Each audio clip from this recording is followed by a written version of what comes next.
अस्सलामु अलैकुम वरहमतुल्लाहि वबरकातुहू। सबसे पहले हम आपको अपने चैनल में खुश आमदीद कहते हैं। मोस्ट वेलकम, मरहबा बिकुम। और अल्लाह की ज़ात से उम्मीद रखते हैं आप खैर व आफ़ियत से होंगे। आज का जो हमारा सबक है सूरतुल बक़रा, कुरान की दूसरी सूरत, पारा नंबर 3, आयत नंबर 261 मुकम्मल, 261 कम्प्लीटली लस बलस और रवानी के साथ पढ़ना सीखेंगे इंशाअल्लाहुल अज़ीज़। अऊज़ु बिल्लाहि मिनश शैतानिर रजीम। बिस्मिल्लाहिर रहमानिर रहीम। मसलुल लज़ीना युनफ़िक़ूना अम्वालहुम फ़ी सबीलिल्लाहि कमसलि हब्बतिन أنبتت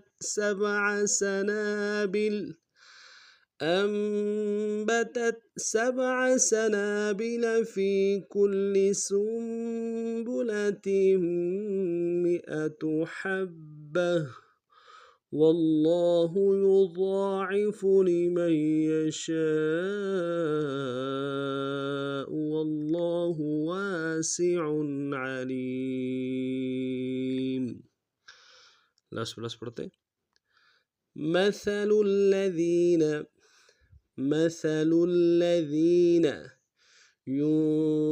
ينفقون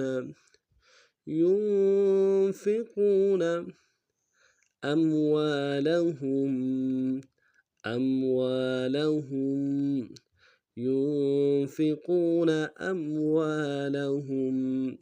مثل الذين ينفقون أموالهم في سبيل الله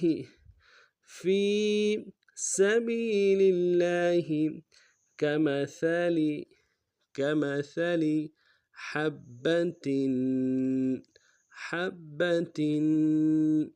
في سبيل الله كمثل حبة مثل الذين ينفقون أموالهم في سبيل الله كمثل حبة أنبتت سبع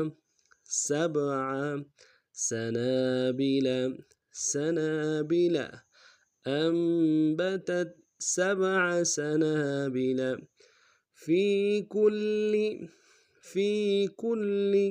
سنبلة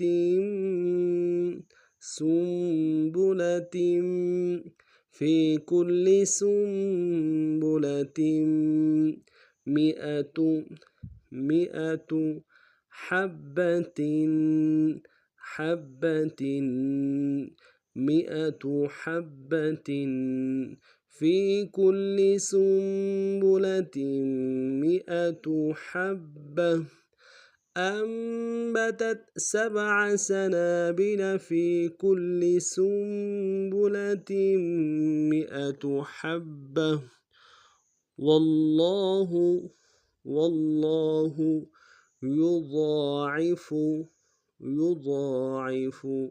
لمن يشاء والله يضاعف لمن يشاء والله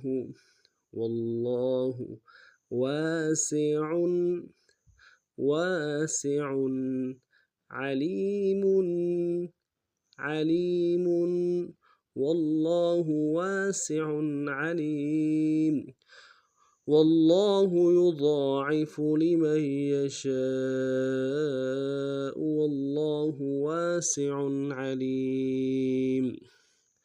مثل الذين ينفقون أموالهم في سبيل الله كمثل حبة أنبتت 7 سنابل في كل سنبلة 100 حبة والله يضاعف لمن يشاء والله واسع عليم. आज का हमारा सबक नहीं था। नए सबक में नए अंदाज़ के साथ फिर आप हाज़िर होंगे। तब तक के लिए अस्सलामु अलैकुम व रहमतुल्लाहि व बरकातुहू।